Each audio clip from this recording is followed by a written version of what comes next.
Cult Classics, which explores the books that claim to change your life. Week 4 of Mick Brown's Odyssey brings him to those holding out the promise of spiritual growth. Something other.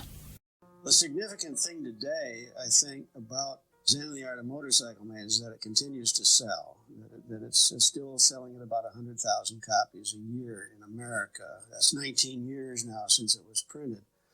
So I don't think the narrative alone could do this. I don't think a novel can generate that kind of attention. It's saying something to them at a very deep level, and they want to know more.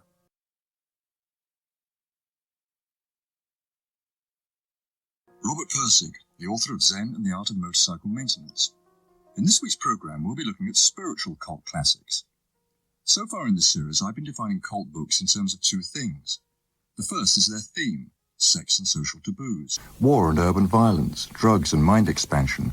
But the second common factor is their expression of a deep human need to explore one's individuality, to attach to one's own microscopic existence some larger significance. That's what links the likes of Henry Miller and Jack Kerouac, Aldous Huxley and Jean-Paul Sartre, Michael Hare, Ken Kesey, and Robert Pirsig. Cult books like these aren't simply books with a fanatical constituency. They're about a search for meaning, and that search may become an exploration of the mind itself, or leap into metaphysics, like some of this week's cult classics.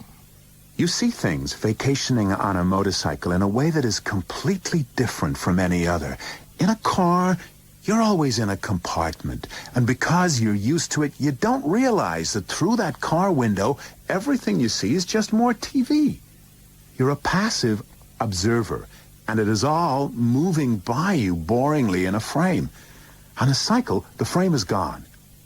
You're completely in contact with it all.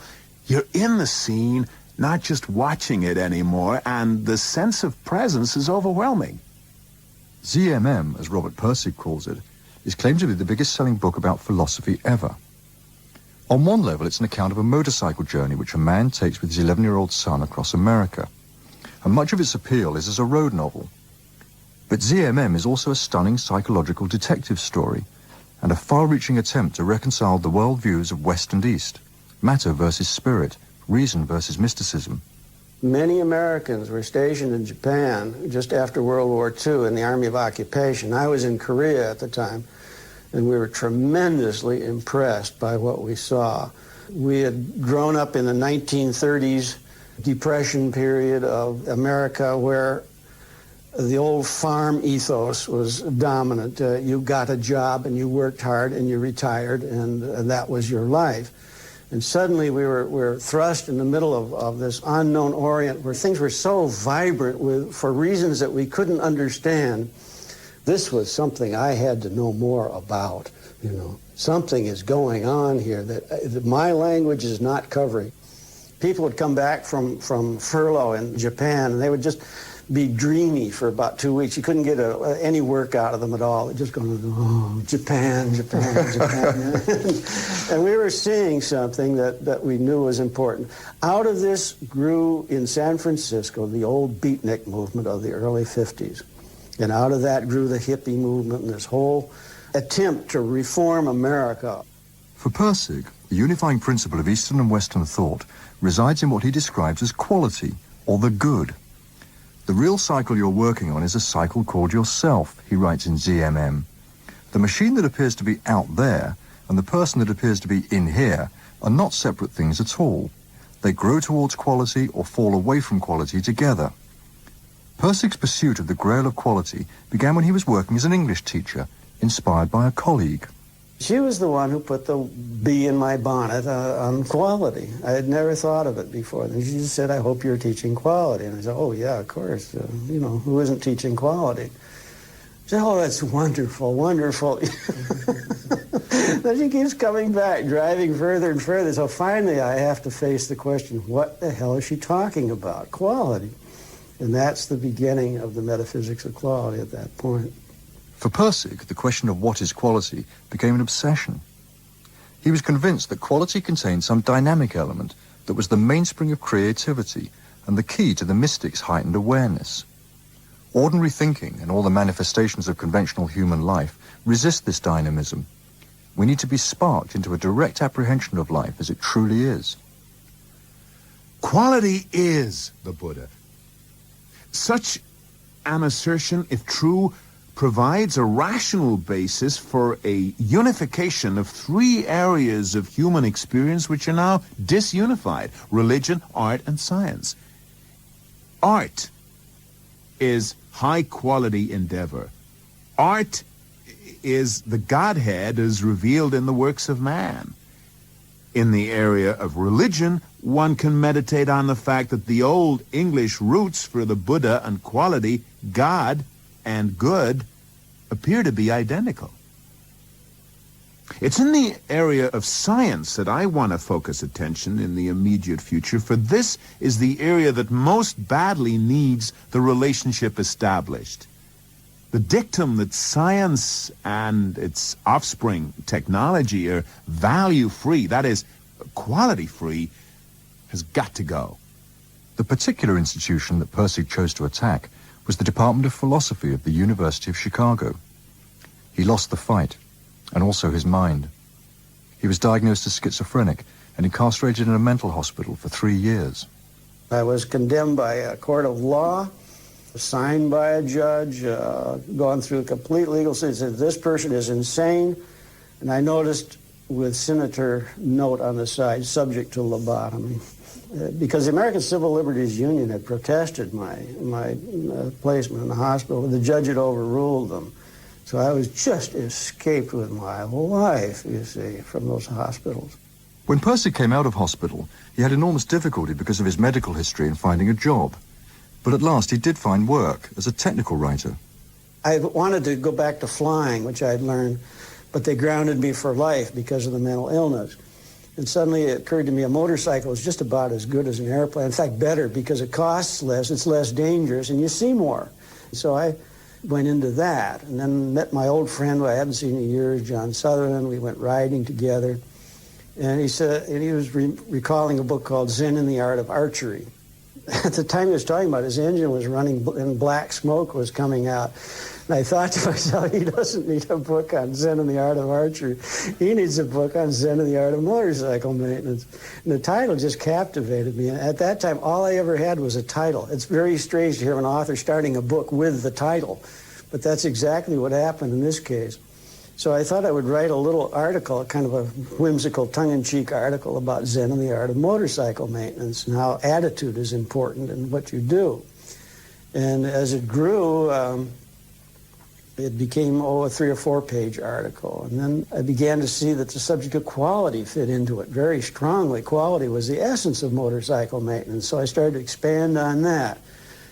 Then as the summer came on, John and I and Sylvia had planned a trip west, and we went all the way as described in the book, and then from there down into south along California 1 until we got to Los Angeles. And there I visited an old friend of mine in Hollywood, and at his house overlooking a Grauman's Chinese Theater in Hollywood came the idea to incorporate this essay into a narrative about the trip we'd just taken. See, Hollywood is a place where they get ideas. And it's something very ironic that this book should have originated in Hollywood. Zen and the Art of Motorcycle Maintenance isn't an easy book to read. The long-awaited sequel, Lila, is even harder. But there's a strand of cult books based on mystical ideas that do provide a kind of effortless spiritual balm. It was morning, and the new sun sparkled gold against the ripples of a gentle sea.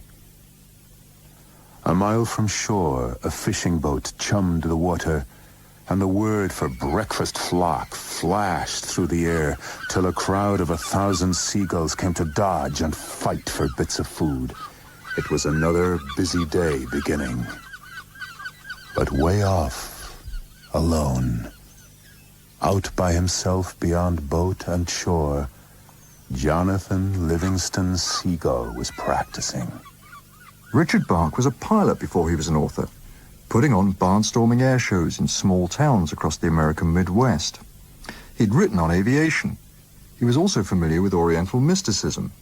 But Jonathan Livingston Seagull, he says, just flew into his mind. shortly before, decided that I was going to try my way as a writer in the world. I had some things to say, but I didn't quite know how to say them. I was surrounded by walls of self-consciousness. What would people think if I say something that is not correct? And the typical life of a beginning writer. And walking at night in the little town where I lived, I was walking right along the edge of a canal, and I heard behind me and to the right, I heard a voice, and it said very calmly and very matter-of-factly, Jonathan Livingston Seagull. And I discovered that, sure enough, the hair on the back of your neck does stand up when you're frightened. Something strange happens, and I turned and I looked, and there was no one there. This was a puzzlement and a concern to me. The concern being, was I losing my mind or had I already lost it? I went home, locked myself in my room, and said, what is going on? What does this mean? What is a Jonathan Livingston Seagull?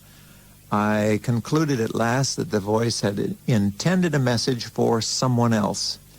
And about that time, it was as if someone had switched on a CinemaScope projector, and the wall in front of me changed from a wall to this wide curving screen. I was in the air, and I saw below me, flying out toward sea, a seagull. And being quick of mind, I knew that's what a Jonathan Livingston Seagull was. So I took my pen, which at that instant happened to be a green ballpoint pen, I will never forget, wrote as fast as I could write, and just watched what happened. And as in a dream, I knew what the motivations, who this little creature was, this seagull, what he loved and what he was striving toward. Now looking back on it, I see that Jonathan was a gift that was handed to me by another level of myself. I think we all have many, many levels of who we are. And that was one level that was trying to get through this beginning writer's wall of self-consciousness.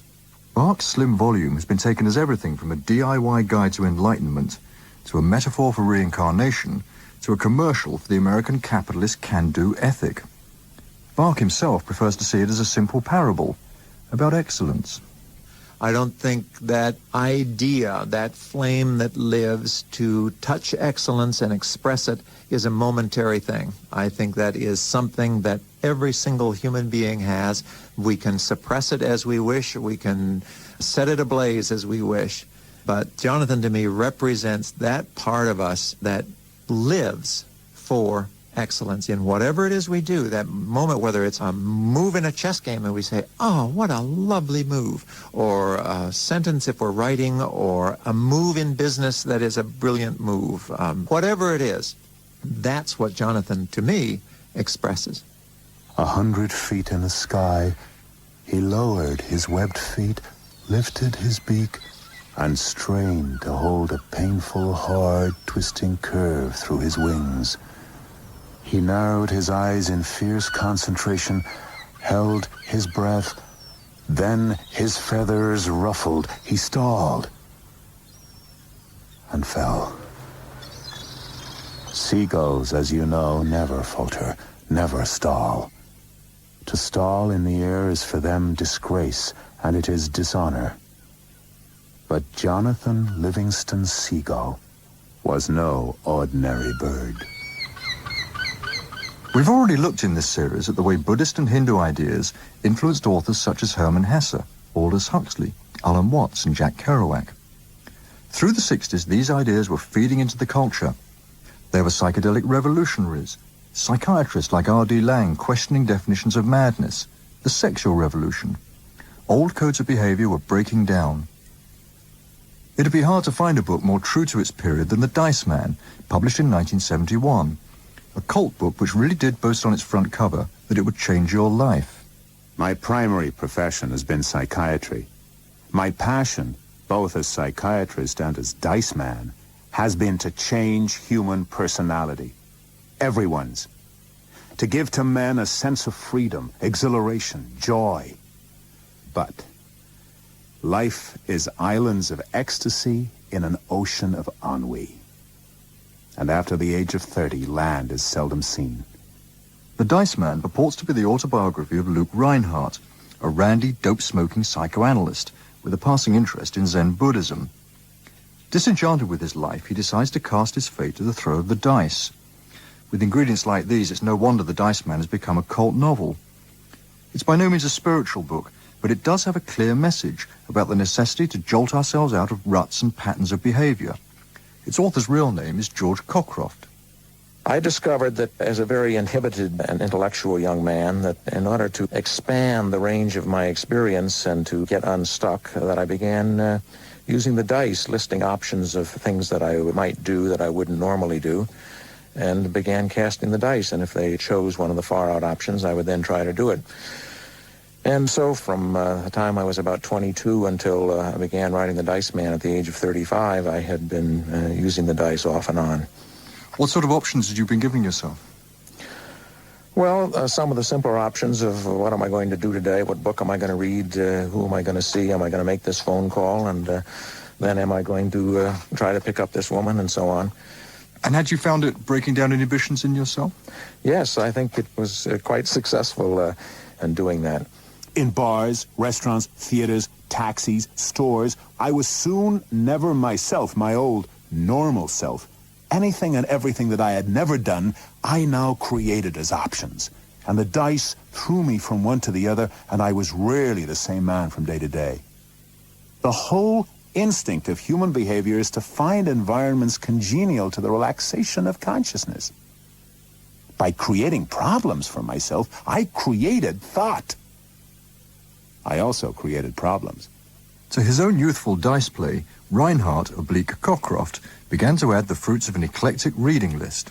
When I first started using the dice, I didn't have any particular intellectual framework for how it might be working.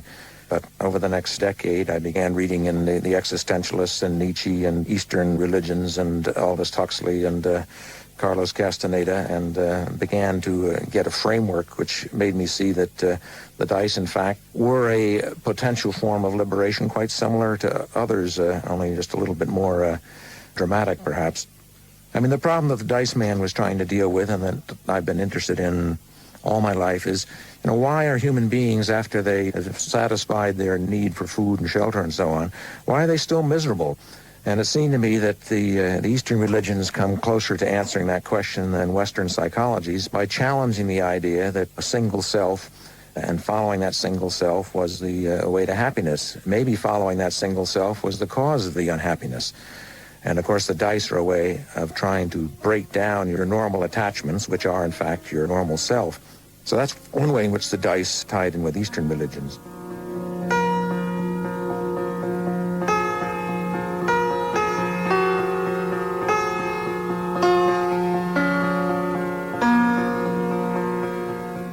Krishnamurti is without doubt a guru as well as a cult author, although he made lifelong attempts to distance himself from such veneration. As a young boy in India, Krishnamurti was taken up by Annie Besant and the Theosophical Society and declared as the next world teacher, in a line that included Christ, the Buddha, and the Prophet Muhammad. In 1929, he renounced this role and spent the rest of his life traveling and teaching the inadvisability of following gurus and the need to acquire self-knowledge through pursuing one's own individual path. Personally, I find it difficult to excavate the kernel of Krishnamurti's philosophy from his books, which seem to me long-winded and repetitive. But he's had a profound influence. The actor Terence Stamp remembers meeting Krishnamurti. I was working for Fellini in Rome, and Fellini gave me an interpreter, a woman. I didn't speak any Italian at the time, and Krishnamurti was in Rome, and she knew him, and so she took me to lunch with him. I was a flower child, with peroxided hair, and there I was sat opposite this guy. And there were quite impressive people at the lunch, big-time journalists and a group of sort of people that were interested to meet him. And there was I, and I was like dumbstruck, really. And he didn't actually speak to me, but occasionally he would look up at me and he would smile, and then he took me out for a walk, And I couldn't stop talking, I was so excited. And he would occasionally stop, and he'd put his hand on my arm, and he'd say, "Look at that tree." And I'd look at the tree. It was a tree, it wasn't a beautiful beech tree in a green dress, it was just a tree. And I'd look at him, He'd smile at me, I'd smile at him, we'd start walking, I'd start talking again. Then he'd stop me and say, look at that cloud. It was a cloud. I mean, but it was him telling me, so I looked at the cloud. And I looked at him and smiled. So it was my first meeting. So it didn't really tell me anything. And then I started reading the books, and it was like, it was in serbo-crowd, you know what I mean? I couldn't understand it. And this continued, and it became like a dog with a bone. I couldn't sort of rest, you know. And what drove me on was the beauty of his being. Meditation means the most extraordinary, demands a great discipline. Not the discipline of suppression or conformity. The discipline that comes when you observe your thinking, when there is an observation of thought, that very observation brings about its own extraordinary subtle discipline. That is absolutely necessary. You can do it while you're sitting in a bus. That is watch, observe, be attentive. What is happening around you, what is happening in yourself, what is aware of this whole movement.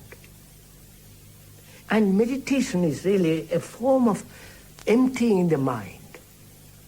Truth or God or whatever name you like to give to it must be new, not something which is the result of propaganda. Therefore, the mind must be emptied to look at that truth. Andrew Harvey is fast becoming a cult author himself for his books Journey to the Dark and Hidden Journey. He has a high regard for Krishnamurti's teachings. Krishnamurti is for me one of the authentic sages of the 20th century. What he is in fact giving is a very rigorous analysis of the mind, and especially of the way in which thoughts create a false reality, and how to enter reality you have to learn how to go beyond the chattering apparatus of the mind. There were many things about Krishnamurti that you might criticize. He could seem angry and irritable. He could endlessly rail at people for not understanding him. There were some times when I felt, if he really has the kind of compassion that you associate with a spiritual being, why does he continually accuse people of not understanding him? But you could answer that the reason why he kept that anger alive was out of compassion. He didn't want people to have anything less than the full realization. He saw exactly how inner problems created outer problems, how inner hatred could explode in riots and bombs, and that's one of the great truths of his teaching. He again and again puts the focus back on the individual.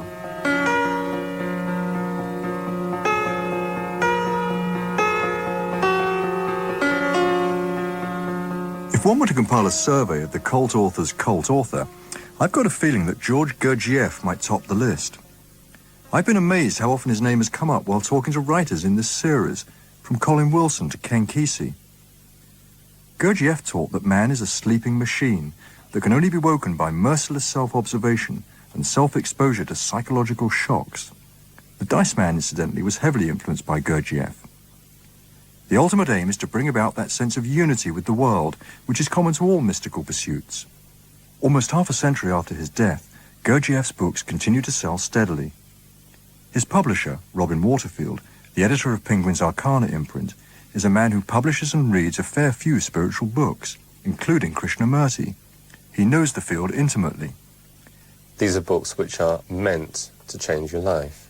Gurdjieff is the arch proponent of this, and you open his book, Beelzebub's Tales to His Grandson, and on the first page he states that the intention of the book is to radically alter the way you think about everything, absolutely everything. Okay, so what impulse is there to read these books? There has to be dissatisfaction. There has to be some awareness of the terror of the situation. That doesn't apply to books like, earlier in your list of cult classics, you can read Kerouac and not be changed. You can't take Gurdjieff seriously and not be changed. I'm not sure if you can read Kerouac and not be changed, actually. I'm not sure if you can't. If reading Kerouac doesn't open up your mind to a sense of possibilities that weren't there before. It certainly did for me. When I first read On the Road, it was a book that opened up a whole vista of possibilities that I'd never considered. And I think that's probably the appeal that it has to particular readers at a particular age, at least. Yes, all of these books can be triggers. I think Gurdjieff is trying to be more than a trigger. He's trying to be a bullet as well as the trigger. Yeah, he's trying to blow your life away. The best-known book about Gurdjieff was written by a pupil, Peter Uspensky. Author and literary critic, Martin Seymour Smith. In Search of the Miraculous is Uspensky's account of the Gurdjieff system. And Gurdjieff said two things about that, or he said many things about it, but he said two famous ones. One was, yes, he write what I say, and the other was, yes, Uspensky, he very good journalist. We arrived at a small cafe in a noisy, though not central street. I saw a man of an Oriental type, no longer young, with a black moustache and piercing eyes, who astonished me, first of all, because he seemed to be completely out of keeping with the place and its atmosphere. This man, with the face of an Indian Raja, in a black bowler hat, produced the strange, unexpected and almost alarming impression of a man poorly disguised. It very soon became clear to me that he knew very much of what I wanted to know. He explained to me certain phenomena I had come across in India which no one had been able to explain to me either there on the spot or afterwards. In his explanations, I felt the assurance of a specialist. A very fine analysis of facts and a system which I could not grasp, but the presence of which I already felt. But Gurdjieff was a wheeler-dealer, and you could never be sure people would come away from him either enriched or destroyed. Terence Stamp first encountered Gurdjieff's ideas in the 1960s and went on to play in Peter Brook's film of one of Gurdjieff's books, Meetings with Remarkable Men. It was mind-blowing, really. I had immense difficulty with it. I don't suppose I understood half of it. But the half that I understood sent a sort of a judder through me, really. One of the main foundations of his teaching is this thing which he calls self-remembering. In other words, not only am I sitting here talking to you, but I know that I am sitting here talking to you. And that's what he calls self-remembering. And he said, like, you must try to remember yourself at all times. And of course, that was like Everest for me, you know. I couldn't keep my mind focused for a second. You know, maybe there was a second where I thought, I'm here and I know I'm here. And then maybe a week later, I'd think, where have I been for the last week? For me, the books and teachings of Gurdjieff seem to epitomize so many elements of the spiritual cult book. Arcane knowledge, a mysterious path, the belief that only through dramatic self-development can human beings make sense of their existence at all. This week's books are at the heart of the cult phenomenon. As long as people yearn for enlightenment, for an initiation through some mental transformation into what Carlos Castaneda called a separate reality, then books like In Search of the Miraculous and Zen and the Art of Motorcycle Maintenance will be perennial bestsellers. Next week, in the last of these 5 programs, I'll be looking at cult books that have sought to engender change in the material world, feminist cult classics, and books of the Green Movement. And I'll be talking to Doris Lessing, Marilyn French, Erica Jong, Lyle Watson, and Fritjof Capra.